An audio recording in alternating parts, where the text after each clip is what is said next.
In the scorching August heat of 1844, deep in a South Texas canyon, 4 Texas Rangers paused for a brief midday rest. Rifles lay within reach, horses grazed quietly, and no one sensed the danger lurking just beyond the creek's edge. Hidden in the thicket, Comanche warriors, masters of the southern plains and fierce guardians of a homeland under siege, waited in silence. A sudden volley of war cries shattered the stillness, followed by a hail of arrows and gunfire. The quiet creek exploded into chaos. 2 Rangers fell instantly, their bodies pierced and broken, while the remaining men turned to flee. For the wounded, escape was impossible.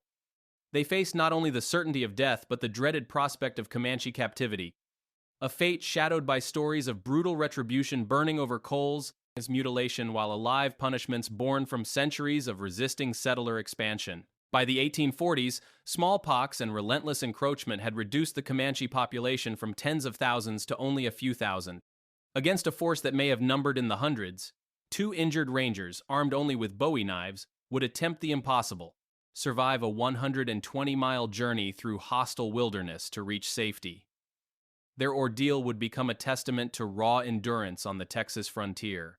By the mid-1840s, the Republic of Texas was barely a decade removed from its hard-fought independence in 1836, standing as a fragile outpost of Anglo ambition on a violent frontier. Along its contested borders, settlers pushed westward into the vast Comanche Empire, a domain stretching across the southern plains from present-day Texas into Oklahoma and New Mexico.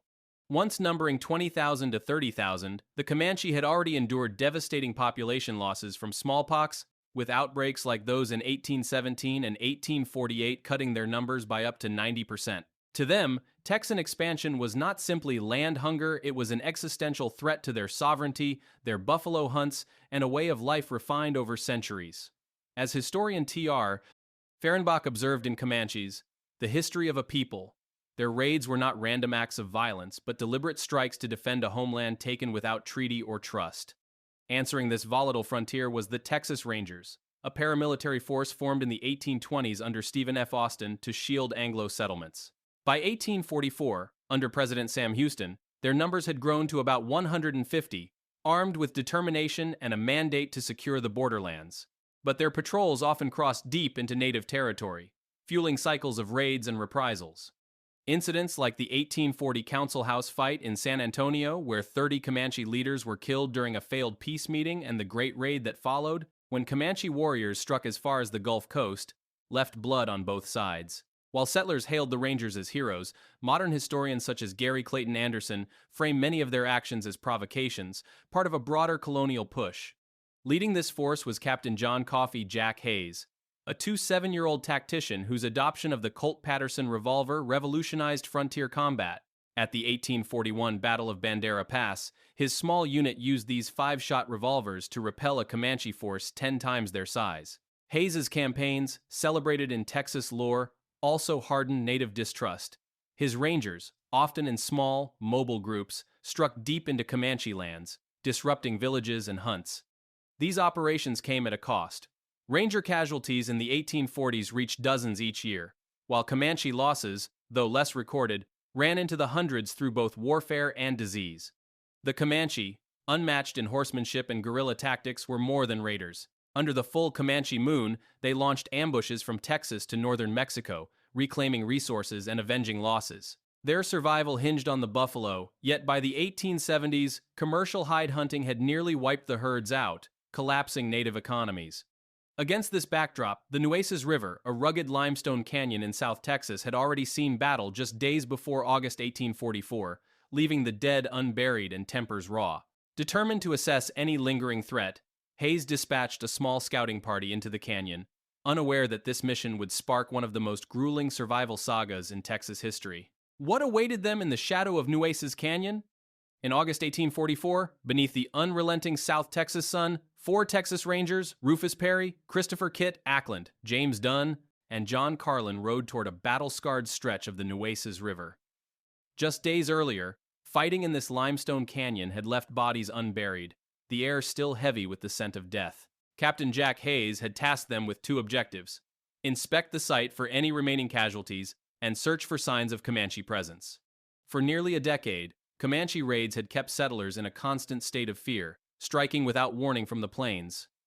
As A.J., Sowell later recorded in Early Settlers and Indian Fighters of Southwest Texas, missions like this often looked routine, but in reality, every ridge, every patch of brush could conceal a deadly threat. These were not inexperienced men. All four had survived the brutal realities of frontier warfare. They carried the Texas Ranger reputation for grit, sharpened in fights like the 1840 Battle of Plum Creek, where Hay's men, using their new Colt revolvers, killed dozens of Comanche with minimal losses, but their confidence masked a dangerous truth. The Comanche maintained a vast network of scouts and signals, able to track intruders with uncanny accuracy. Historian T.R. Fehrenbach described their kin-based bands as capable of assembling hundreds of warriors within hours, their knowledge of the land turning every canyon into a trap. By riding into the Nueces, the Rangers had crossed into a space the Comanche saw as their own, and every step forward increased the risk. As the sun climbed to its highest point, the Rangers stopped at a small tributary creek. They tethered their horses in the shade, unrolled their bedrolls, and began a cold meal of jerky and hardtack. It was a decision born of habit but flawed in judgment. Camped in the open, they were easy targets. Sowell's accounts tell of Comanche raids reaching as far as 200 miles into Mexico during the 1840s, proof that no settlement, no camp, was beyond their reach. Modern historian Gary Clayton Anderson would later note that such lapses were often the product of overconfidence, fueled by the Rangers' superior weaponry, and a failure to respect the deadly ingenuity of Comanche tactics. Rufus Perry took the first watch, scanning the horizon for any sign of movement. His vigilance was steady, but the Comanche's mastery of stealth was generations in the making. Using terrain and shadows as allies, they could slip past the keenest eyes. Fehrenbach wrote that they could approach as silently as wind through grass, revealing themselves only when they chose to strike. Meanwhile, James Dunn and John Carlin waded into the creek to cool off, their weapons laid aside. In a country where the 1840 Great Raid had left more than 20 settlers dead in a matter of days, such moments of unguarded rest carried a steep price. For now, the canyon was quiet. The only sounds the horses grazing and water slipping over stone. But unseen eyes were watching, patient and unblinking, ready to turn this peaceful bend in the creek into a killing ground. Without warning, the quiet creek beside the Nueces River exploded into chaos. From dense brush only yards away, a Comanche war party, part of a force that may have numbered in the hundreds, erupted with a storm of war cries and arrows. This was no hastily gathered group. Likely from the Penateka or Noconi bands, these warriors could move with speed and precision, the product of decades spent defending their homelands against Spanish, Mexican, and now Texian forces. Their confederated system allowed them to summon large numbers swiftly, a tactic that had fueled massive strikes such as the 1840 raid on Linville, when 600 warriors swept across settlements in a single campaign. Rufus Perry was the first to be hit, 2 arrows piercing his torso, another slamming through his face. Injuries like these would have dropped most men instantly. Yet, as A.J. Sowell later wrote, Perry remained on his feet, his defiance a product of Ranger training that valued endurance over surrender. The Comanche arrows, tipped with sharpened flint or traded iron, were designed to cut deep, a weapon refined over centuries. Perry's stubborn survival echoed other Ranger accounts from the 1840s, where men kept fighting despite wounds that should have ended them. Moments later, Christopher "Kit" Ackland took fire. Bullets tore into his chest, and an arrow smashed through his mouth, shattering teeth and tearing flesh. Sowell described the damage as so severe it nearly destroyed his jaw entirely. Still, Ackland stayed upright, his body driven by adrenaline and sheer willpower, a phenomenon well documented in frontier warfare, where men sometimes fought on for minutes or hours after receiving mortal wounds. In the midst of the chaos, Ackland drew his Colt Paterson revolver and fired. One shot struck a Comanche warrior in the head, dropping him instantly. The canyon fell silent for a moment as the attackers paused to acknowledge their loss, a rare glimpse into battlefield customs where the death of a comrade, often a relative, carried deep personal meaning. This hesitation was brief but telling, a reminder that grief touched both sides of the frontier. The pause broke, and the Comanche charged again. Arrows cut through the air as Ackland fired more rounds, each one finding a target. The revolver's rapid-fire design gave the Rangers an advantage over the Comanche bows, which, though deadly at range, demanded a slower reload. From the ground, Perry joined in, his revolver spitting lead toward the attackers. Together, they broke the assault, leaving the creekside strewn with bodies, a scene Sowell likened to a graveyard of stone and blood, a brutal testament to the cost paid by both sides. This attack was no random clash. It was a calculated act of retribution, forged in years of betrayal and violence. The memory of the Council House fight in 1840, when 30 Comanche leaders were killed during failed peace talks, still burned. Ranger raids into Comanche lands only deepened the cycle. Modern historians like Gary Clayton Anderson have argued that these raids were as much about defending a way of life as they were about vengeance, carried out by a people whose population had fallen from tens of thousands in the early 1800s to fewer than 2,000 by 1875. Now, in the canyon's silence after the storm, the two surviving rangers faced the unthinkable. Wounded, outnumbered, and deep in enemy country, how could they possibly break free from the hunt that had only just begun? As the gunfire faded and the canyon settled into a tense, echoing silence, Christopher Kit Ackland, his torso riddled with bullets, his jaw torn by an arrow, summoned strength that defied human limits. He lifted Rufus Perry, bleeding heavily from wounds to his chest and face, and staggered toward the riverbank. There, to his disbelief, stood James Dunn and John Carlin, unharmed and watching from a distance, making no move to help. In Early Settlers and Indian Fighters of Southwest Texas, A.J. Sowell captures Ackland's fury and outrage sharper than any arrow as he confronted their inaction. For a force built on the Ranger creed of loyalty, the moment cut deep, raising the question of whether fear had broken the bond forged in years of combat. Dunn and Carlin, veterans of frontier battles, defended their choice with cold logic. They had been swimming when the attack began, unarmed and exposed.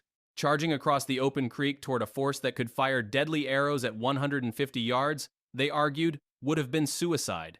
In their account, survival meant finding cover, then rejoining the fight on better terms. Sowell notes that Ranger doctrine often emphasized preserving strength to rally later, much as they had during the pursuit after the 1840 Great Raid. Yet the moment leaves historians divided. Was it a calculated decision to avoid certain death, or cowardice wrapped in tactical reasoning? Gary Clayton Anderson has argued that such moments strip away the myth of the fearless Ranger, revealing the moral gray of frontier warfare. The debate ended as Comanche warriors appeared on the surrounding hills, likely Penateka fighters, known for fierce reprisals after past defeats. The Rangers had no choice but to flee. Perry, barely conscious, was lifted onto a horse, his blood dripping into the river as they crossed. Ackland, too injured to ride, swam beside them, each stroke a defiance of the agony tearing through his body. In Texas lore, such feats are often romanticized, but they masked a harsh truth. Rangers in the 1840s faced annual casualty rates of up to 20% in Comanche conflicts, pushing their bodies past all limits simply to survive. On the far bank, Dunn climbed a tree to scout their surroundings. From that height, the scale of their danger became clear. The canyon and valley beyond swarmed with warriors, far more than they had imagined. This was no small raiding party, it was a mobilized host, likely gathered in response to the bloody clash just days before. As T.R. Fehrenbach noted, such rapid unification of bands was a hallmark of Comanche warfare, seen in massive strikes like the 1840 raid on Linville. Dunn's grim report, "The valley is full of Indians," turned the fight from a desperate skirmish into a struggle for survival itself. With two men on the brink of death and the enemy closing in, the Rangers now faced a choice that could end them all. As the ripples from their desperate crossing faded, the truth set in. 4 Rangers stood on the far bank, but only 2 could fight. James Dunn and John Carlin, unscathed and mounted, faced the impossible. With Perry and Ackland grievously wounded, they could not stand against the hundreds of Comanche closing in. In a choice that would shadow their reputations, they turned toward San Antonio, 120 miles away, to summon help. A.J. Sowell, in Early Settlers and Indian Fighters of Southwest Texas, records their reasoning remaining meant death for all. On the frontier, such cold calculations were common. Strategic retreats had saved Ranger lives before, as in the 1840 Battle of Plum Creek, when withdrawing under pressure set the stage for later counterattacks. Not all saw it as strategy. Critics called it abandonment.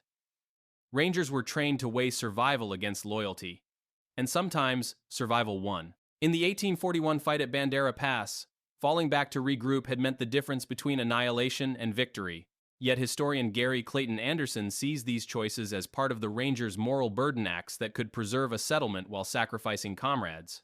Dunn and Carlin's retreat may have been tactically sound, but it left Perry and Ackland facing what every Ranger feared most.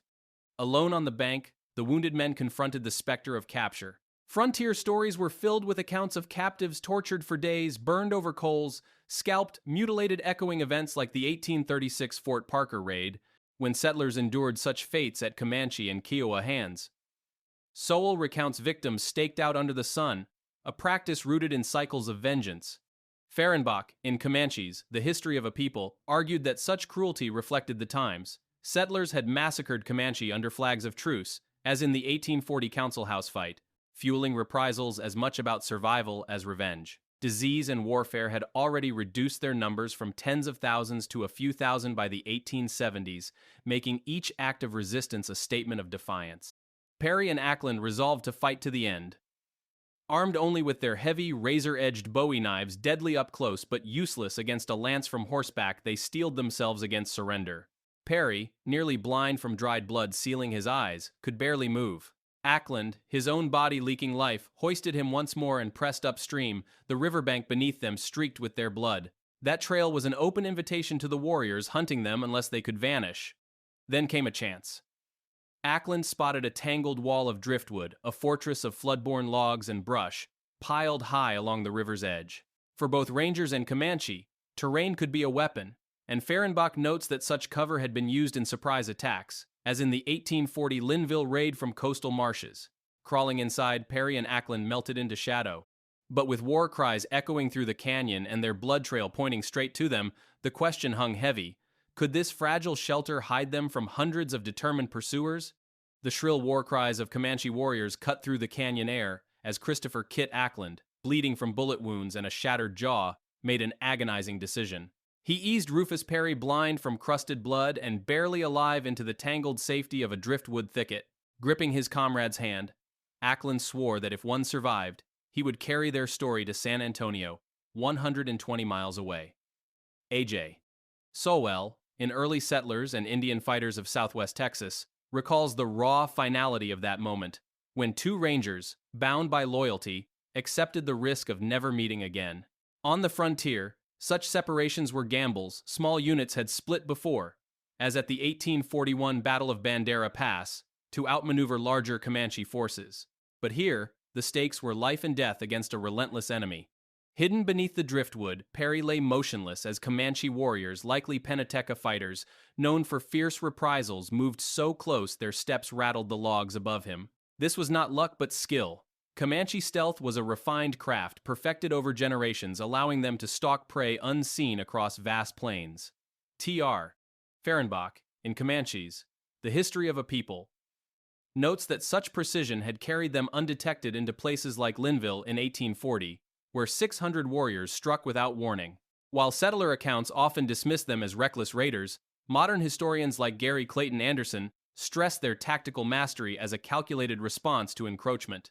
Somehow, Perry remained undiscovered, his stillness a product of ranger training that demanded absolute control under threat.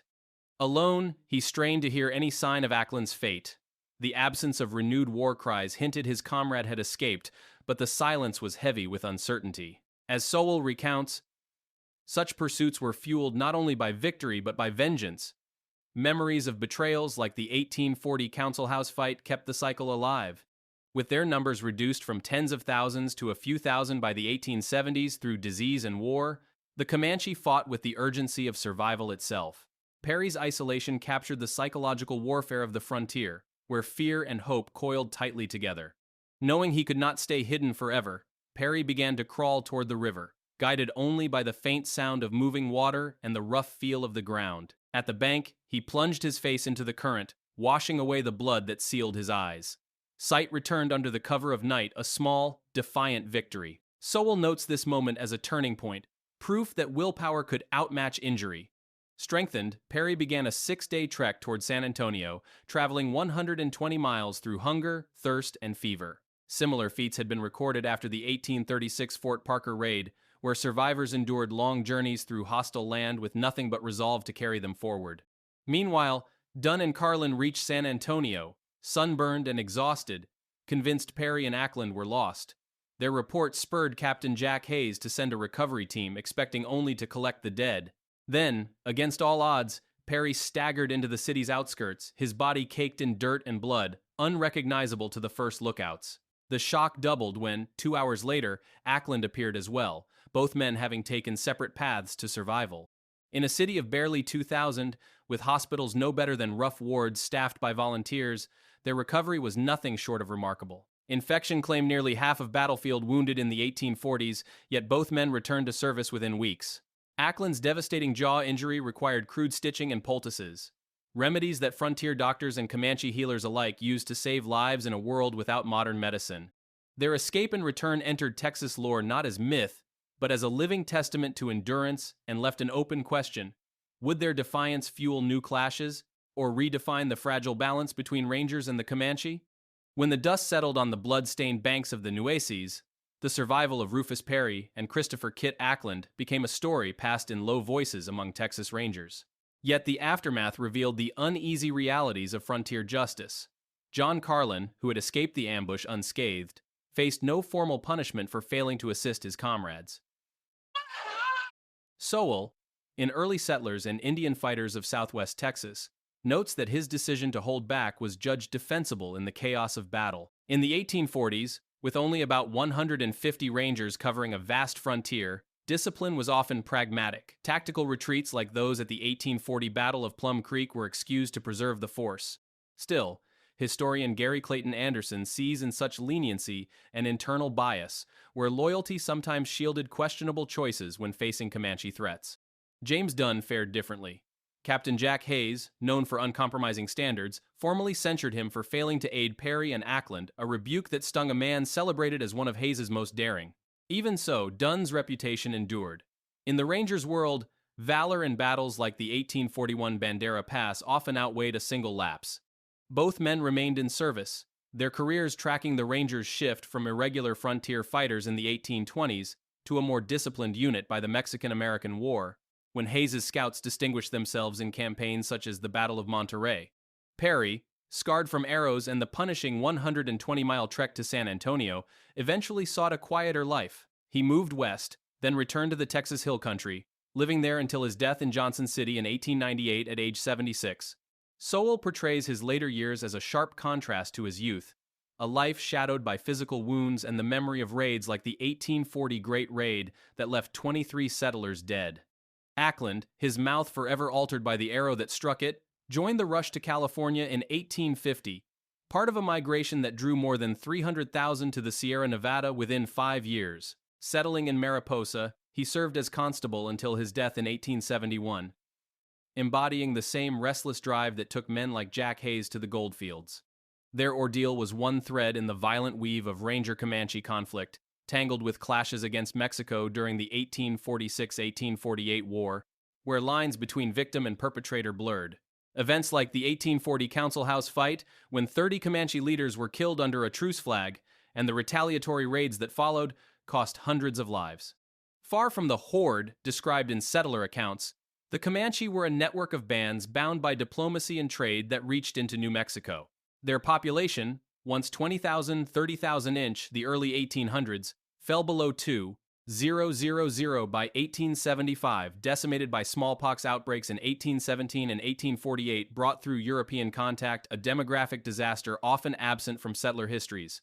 Ranger successes, including Perry and Ackland's unlikely escape, helped set the stage for treaties in the 1850s, such as the 1853 Fort Martin Scott Agreement, confining Comanche to remote reservations.